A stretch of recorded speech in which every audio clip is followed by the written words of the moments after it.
Malawak na pananaliksik, malawak na paglalakbay, malawak na kaalaman. Welcome Green Discovery Channel.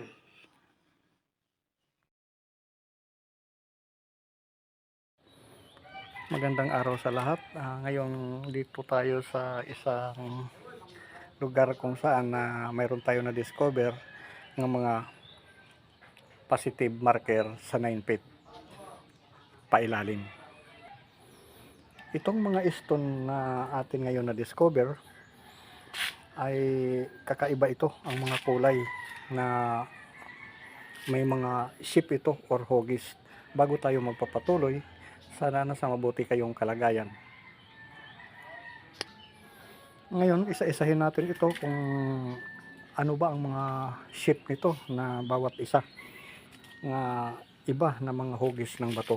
Una, itong gold turtle box, kung makita natin, ay pagong siya pero walang ulo.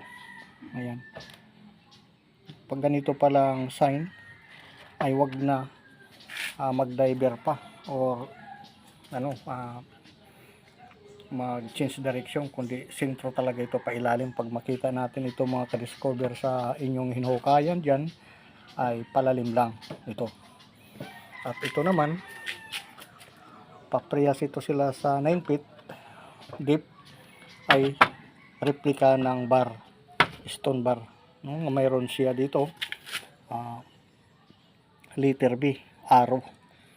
Pero ganito na daw ito nakuha, at meron siya dito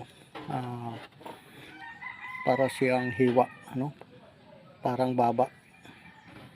Sabi niya mouth, na nagpapahiwatig itong deposit under. Ito 6 inches ito.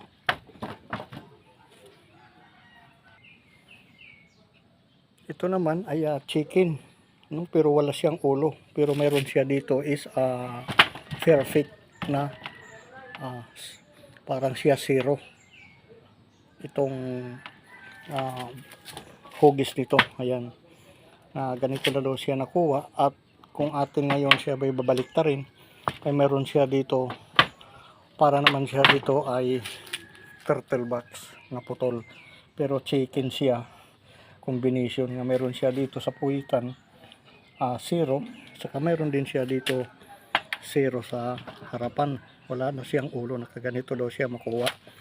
At meron siya dito parang triangle nga, meron siya dito kanal,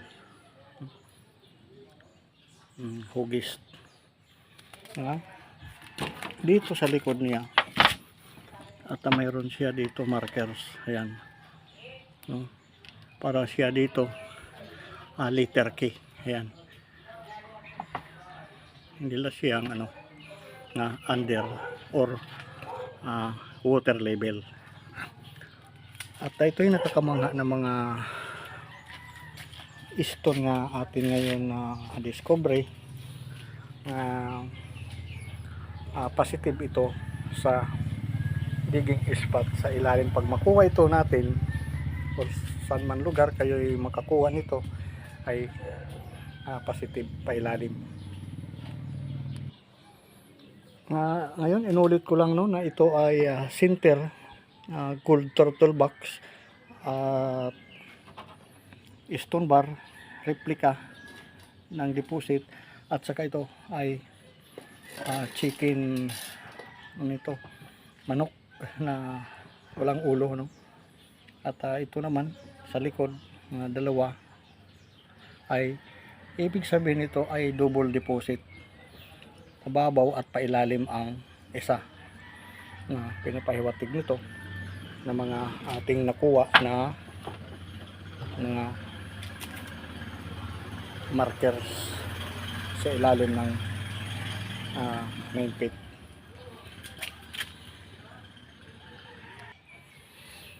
Ngayon hanggang dito na lang si Green Discovery, at maraming salamat po sa lahat. At sa susunod naman muli na ating pagbabalik.